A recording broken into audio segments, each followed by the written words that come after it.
Thanks. We're going to begin here. We're learning about a situation unfolding at a senior apartment complex in Farmington. The superintendent of Farmington Water, Brian Durrell, has confirmed now that both booster pumps at Hazel Thompson Apartments failed early Saturday morning, and crews are still trying to get them back up and running. That means there is plenty of water and water pressure, but the water is not going inside the building.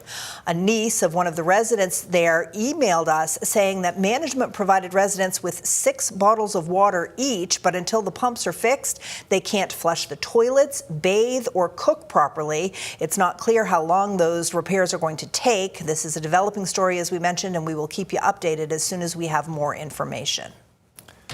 We are waiting to hear whether or not a driver will face charges in connection with a deadly crash that happened in Gray. This happened about 6:30 Saturday night on Shaker Road. The Cumberland County Sheriff's Office says a vehicle driven by a 70-year-old crossed the center line, hit another car. We're told the driver of that car, Shane Pottle, did not survive the crash. Pottle was just 29 years old and from Mechanic Falls. Firefighters say lithium-ion batteries were the source of a fire inside an auto repair shop in Lyman over the weekend. The Goodwins Mills Fire Department says crews responded to reports of a fire inside the shop around 6 o'clock on Saturday evening. When they got there, they found the owner trying to put out the flames with a garden hose. The fire spread quickly right to the front of the building. It's not clear how much damage it caused. Investigators later determined the fire was caused by a battery that had been charging for more than 24 hours. The department is reminding people to never leave batteries charging unattended for long periods of time. People who live in the town of Edington are being asked for some information in connection with a string of vehicle burglaries there. The Penobscot County Sheriff's Office says several cars were broken into early yesterday morning. Officials did not say if there was a specific area being targeted. If you happen to know anything about those break-ins, you are asked to please contact the Penobscot County Sheriff's Office. Community members in Bath are remembering a mother and a daughter who were killed 2 years ago. There was a community 5K race to honor their memories yesterday, and our Drew Peters had a chance to walk with some friends and family who told him how much both women meant to them. Yeah, she was my maid of honor. It's been 2 years since Carrie Smith lost her best friend, Jenny Bailey, and her mother, Lisa.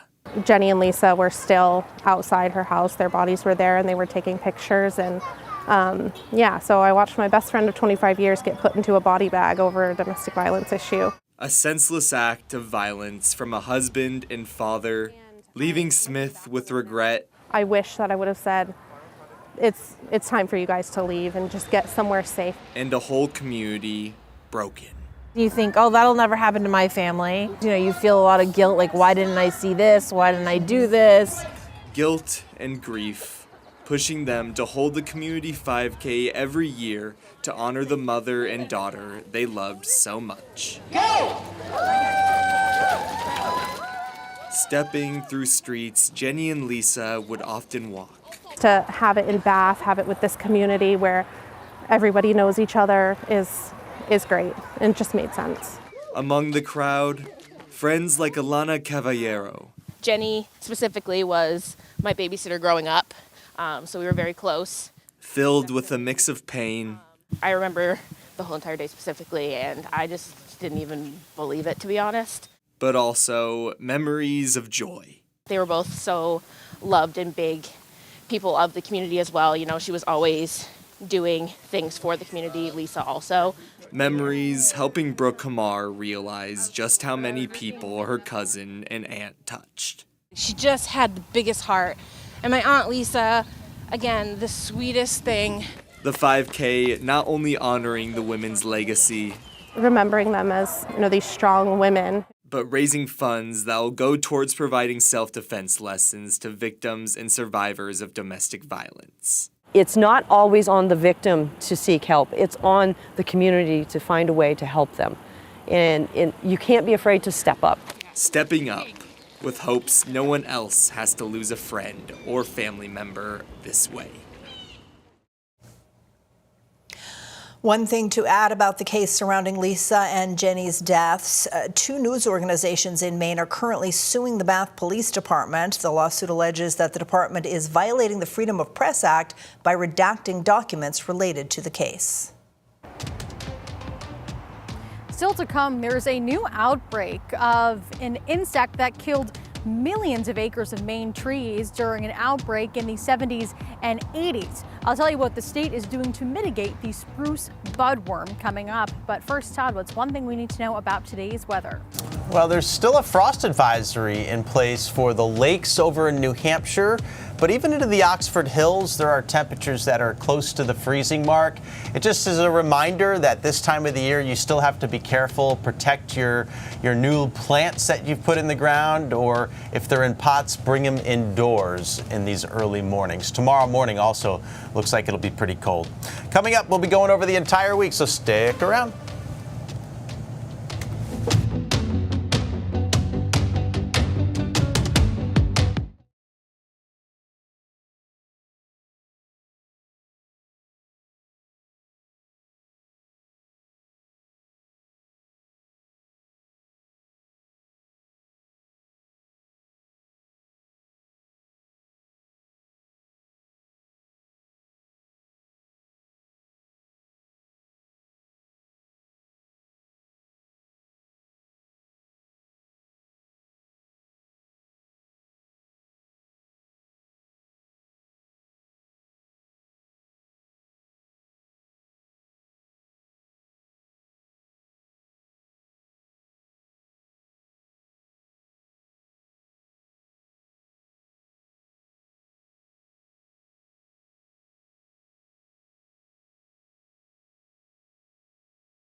A native insect that kills trees is making a comeback here in Maine. Yeah, the last spruce budworm outbreak back in the 70s and 80s killed millions of acres of trees, and now the state's getting $10 million in federal funding to try to stop that from happening again.